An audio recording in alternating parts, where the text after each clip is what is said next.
Mighty Canadian MineBuster is a wooden roller coaster designed by Curtis C. Summers and built in-house by Canada's Wonderland. It opened with the park in 1981 as one of the highlight attractions alongside the Aerodynamics multi-inverting Dragonfire and the PTC wooden coaster Wild Beast. Its layout consisted of a pre-drop that led into a 27-meter first drop slanted at around 45 degrees. It had 3 bunny hills that gave amazing near-eject air time, a turnaround, 3 more hills, and the iconic double helix. When it opened, MineBuster featured trains by Philadelphia Toboggan coasters that had buzz bars instead of the ratcheting lap bar we see on the ride today. Each train could hold a maximum of 30 riders with 6 people per car and 5 cars in total. As time progressed, the ride became significantly rough, forcing most riders to brace themselves before the first drop. Because of this, in an attempt to make the ride smoother, Paramount Canada's Wonderland, as that's what the park was called after being sold to Paramount, reprofiled the second and third bunny hills to create a more drawn-out speed hill. This change neutered the ride experience heavily as MineBuster's popularity dropped over time. However, in the 2024 off-season, a wooden coaster manufacturing company known as the Gravity Group would step in and attempt to improve the ride experience of MineBuster.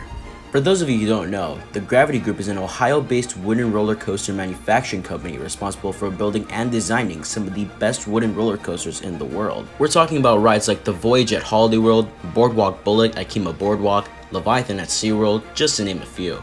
To retrack MineBuster, the Gravity Group would use their prototype vertically stacked pre-cut track. This track has already been used on rides like the Beast at Kings Island. Reprofiling of the ride would also take place as they steepened MineBuster's first drop by 10 degrees and added an additional airtime mill from that elongated speed hill I talked about earlier. This was a callback to the ride's original layout when it first opened with Canada's Wonderland in 1981. As of today, I have ridden the new and improved MineBuster around 6 times, once in the front, 3 times in the back, and twice in the middle. So I feel like I have a more complete opinion on the ride than what I originally had last season before it received the retracking. Alright, so let's first talk about what I like about the new and improved MineBuster. First off, the airtime is elite. Each hill produces crazy airtime wherever you sit on the train, and out of all the seats, I feel like the back and front rows produce the best airtime, especially on the first drop and third bunny hill in the back row. I also suggest you try to lean forward a bit to reduce your chances of getting stapled during the ride. Trust me, once you lean back after your restraint is checked, you will end up with decent room in your restraint that will allow you to feel the most airtime on the ride. Another thing I like about this ride is its speed.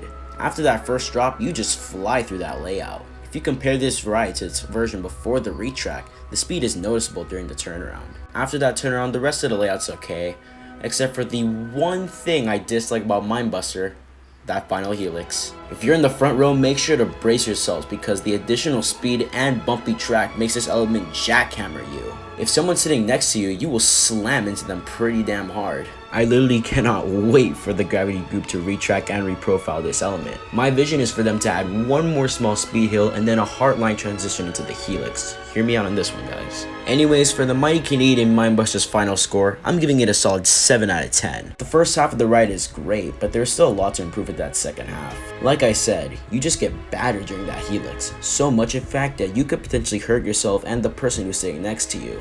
MineBuster isn't the best ride at Canada's Wonderland, but it comfortably sits as my 5th favorite roller coaster at the park, just behind Vortex and Yukon Striker. Alright, so that does it for today's video. Leave a comment down below about your thoughts on the Mighty Canadian MineBuster if you've ridden it. If you enjoyed this video, feel free to like and subscribe if you would like to see more videos like this. Peace out, guys.